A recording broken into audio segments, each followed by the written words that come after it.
అందరికీ నమస్తే అండి. జగన్మోహన్ రెడ్డి గారు వారంలో ఒక 3 లేదా 4 రోజులు బెంగళూరు ప్యాలెస్లో ఉంటున్నారు. మిగిలిన టైంలో తాడేపల్లిలో ఉంటున్నారు. తాడేపల్లి ప్యాలెస్లో ఉంటున్నారు. తాడేపల్లి ప్యాలెస్లో ఉన్నప్పుడు ఆయన ఏం చేస్తున్నారో అందరికీ తెలుసు. ప్రజలకు అందుబాటులో ఉంటున్నారు. కార్యకర్తలు ప్రజలు వెళ్తున్నారు, కష్టాలు చెప్పుకుంటున్నారు, ఫోటోలు దిగుతున్నారు, వస్తున్నారు. సో ఆయన తాడేపల్లి ప్యాలెస్లో ఉంటే ఆయన చేసిన రాజకీయం అంతా ఇంతకుముందు అంటే లోపలికి ఎవరికి ఎలో ఉండేది కాదు. కానీ ఇప్పుడు అందరికీ ఎలో చేస్తున్నారు. కానీ బెంగళూరు ప్యాలెస్లో ఏం జరుగుతుందో తెలియదు. అది కేవలం జగన్మోహన్ రెడ్డి గారి సొంత సామ్రాజ్యం. ఆయనకు తప్ప ఇంకెవరికి దానిలోకి అనుమతి ఉండదు. ఆయన ఎవరినైనా అనుమతిస్తేనే వెళ్తారు. అదేమి పార్టీ ఆస్తి కాదు, లేదంటే అదేమి ఉమ్మడి ఆస్తి కాదు. అది జగన్మోహన్ రెడ్డి గారి సొంత ఆస్తి. సో ఏం జరుగుతోంది బెంగళూరు ప్యాలెస్లో? ఎందుకు ఆయన అన్నిసార్లు వెళ్తున్నారు? గతంలో సీఎంగా ఉన్నప్పుడు ఆయన అక్కడికి వెళ్ళడం చాలా అరుదు.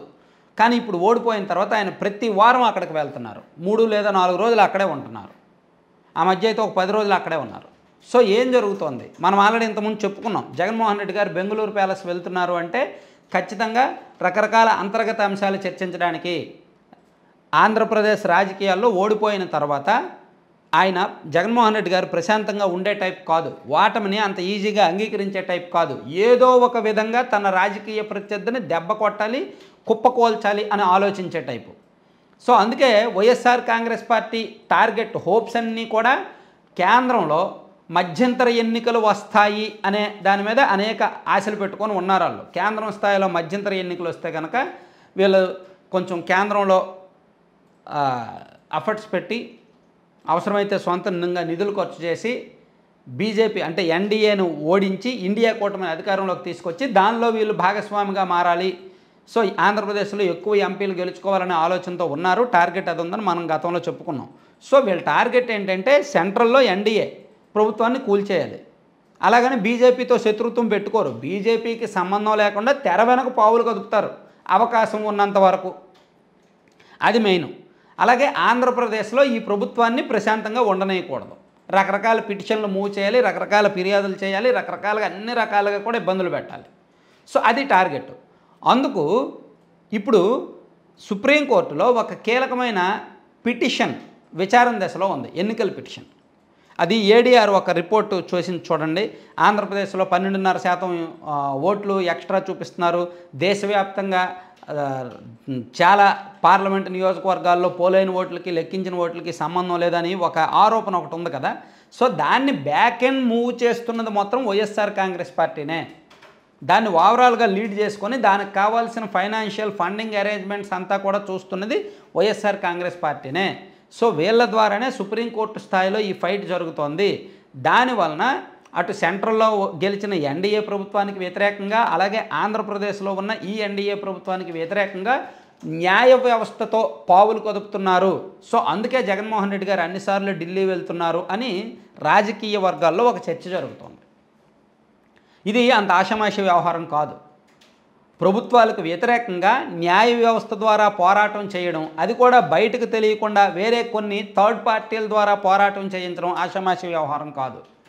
కానీ దానిలో ఎన్నో కన్నింగు, ఎంతో ఆలోచన, ఎన్నో విపరీతమైన అధిక తెలివితేటలు ఉంటేనే అది సాధ్యం. సో అవన్నీ కూడా వైసీపీలో పుష్కలంగా ఉన్నాయి. సో మనం అంటే ఎక్కువ ఆలోచించాల్సిన పని లేదు. జగన్మోహన్ రెడ్డి గారు ఇప్పటికీ కూడా తన నోటితో తాను ప్రజలు ఓడించారు, మేము వాటిని అంగీకరిస్తున్నాము, ప్రజా తీర్పును గౌరవిస్తున్నాము అనలా. కేవలం ఒకానొక సందర్భంలో ఈవీఎంల మీద అనుమానాలు ఉన్నాయి అన్నట్టు 1-2 సందర్భాల్లో ఇండైరెక్ట్గా చెప్పారు. ఆ తర్వాత వీళ్ళు ఏదో పథకాలు ప్రకటించారు, ఆ పథకాల వలన ఆశపడి 10% ఓట్లు ఇటుపడాల్సిన అటుపడ్డాయి అన్నారు. అంతే తప్ప ప్రజా తీర్పును మేము గౌరవిస్తున్నాము, మేము ఓటమి ఒప్పుకుంటున్నాము అని అనలేదు. అంటే ఆయన ఓటమిని ఒప్పుకునే టైప్ కాదు. మరోవైపు సెంట్రల్ లెవెల్లో పావులు కదుపుతున్నారు. నేషనల్ మీడియాతో ఇంటరాక్ట్ అవ్వడము, ఢిల్లీ స్థాయిలో కొన్ని పావులు కదపడం, ఇవన్నీ జరుగుతున్నాయి. సో ఇప్పుడు వైఎస్ఆర్ కాంగ్రెస్ పార్టీకి ఉన్న ఏకైక పెద్ద బలం ఢిల్లీ స్థాయిలో రాజ్యసభ సభ్యులు 11 మంది ఉండడం. ఆ 11 మంది అలా ఉన్నంతకాలం జగన్మోహన్ రెడ్డి గారికి ఢిల్లీలో విలువ. ఆ 11 మందిలో ఒక 4-5 వెళ్ళిపోయారు అనుకోండి, పార్టీ మారిపోయారు అనుకోండి, ఎన్డీఏలోకి వెళ్ళిపోయారు అనుకోండి, అప్పుడు జగన్మోహన్ రెడ్డి గారికి ఢిల్లీలో కూడా విలువ ఉండదు, కష్టమే. సో అందుకే ఎటొచ్చి తను రిస్క్లో ఉన్నారు. పొలిటికల్గా తను ఆల్రెడీ రిస్క్లో ఉన్నారు. అంత ప్రస్తుతం పరిస్థితి ఏమీ బాగలేదు. ఆంధ్రప్రదేశ్లో కూడా ప్రతిపక్ష హోదా దక్కలేదు. కాబట్టి ఎలాగ రిస్క్లో ఉన్నారు కాబట్టి తెర వెనుక నుంచి ఈ ప్రయత్నాలు చేస్తే పోయేదేముంది?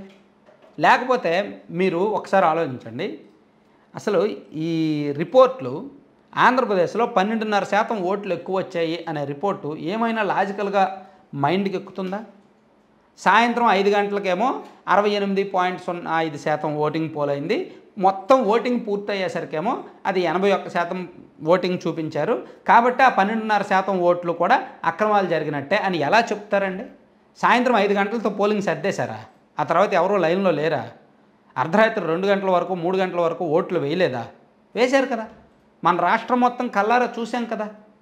అయినా సరే అక్రమాలు జరిగాయి, అవకతవకలు జరిగాయి, ఎక్స్ట్రా ఓట్లు పోలాయి అని ఎలా చెప్తారు? సో అదంతా కూడా ఆధారాలు లేని ఆరోపణ. నిజంగా అది ప్రజాస్వామ్యానికి అవమానం. ఎన్నికల కమిషన్ ఇప్పుడు కాదు, దాదాపుగా 12 ఏళ్ల కిందటే చెప్పింది ఈవీఎంలు అనేవి హ్యాకింగ్ చేయడం కుదరదు, ఈవీఎంలు అనేది ఎవరు కూడా హ్యాక్ చేయలేరు, ఇది అసలు ఇంపాసిబుల్, ఎవరైనా అలా చేస్తే మేము పలానా ప్రైజ్ ఇస్తామని చెప్పి సుప్రీంకోర్టుకి ఇచ్చిన అఫిడవిట్లో ఎన్నికల కమిషన్ చెప్పింది. సో ఈవీఎంలు హ్యాక్ అవుతున్నాయి అనేది ఓడిపోయిన ప్రతి పార్టీ చెప్పే మాటే. గత 15 సంవత్సరాలుగా ఎన్నికల్లో ఏ పార్టీ ఓడిపోతే ఆ పార్టీ ఈవీఎంల మీదే బూచిగా చూపిస్తారు. అంతెందుకు 2019లో టీడీపీ ఓడిపోయింది, టీడీపీ వాళ్ళు చెప్పలా ఈవీఎంల వల్లనే జగన్మోహన్ రెడ్డి గారు గెలిచారని చెప్పారు కదా, కొంతమంది టీడీపీ నాయకులు అన్నారు కదా. సో ఇప్పుడు వైసీపీ ఓడిపోయింది, సో వైసీపీ వాళ్ళు ఈవీఎంల మీద పడుతున్నారు అంతే. అంటే ఓడిపోయిన వాళ్ళకి ఏదో ఒక సాకు చూపించాలి కాబట్టి ఈవీఎంలను సాకుగా చూపిస్తారు. కేంద్రం స్థాయిలో కాంగ్రెస్ అయినా, మన రాష్ట్రంలో వైసీపీ అయినా అలా చాలా చోట్ల చూపిస్తారనమాట. నిజంగా ఈవీఎంలు అనేవి జరిగితే చాలా రాష్ట్రాల్లో బీజేపీ ఇప్పటి అధికారంలో ఉండేది. ముఖ్యంగా ఢిల్లీ, అలాగే వెస్ట్ బెంగాల్ లాంటి రాష్ట్రాల్లో. అలాగే బీజేపీకి ఎన్నికల్లో, లోక్సభ ఎన్నికల్లో అన్ని తక్కువ ఎంపీ సీట్లు వచ్చేవి కాదు, బొటాబొటీగా వచ్చేవి కాదు, కనీసం 320 పైచిలకు వచ్చేవి. సో ఈవీఎంలు హ్యాకింగ్ ఇదంతా కూడా ట్రాష్ అనమాట, అది జరిగేది కాదు.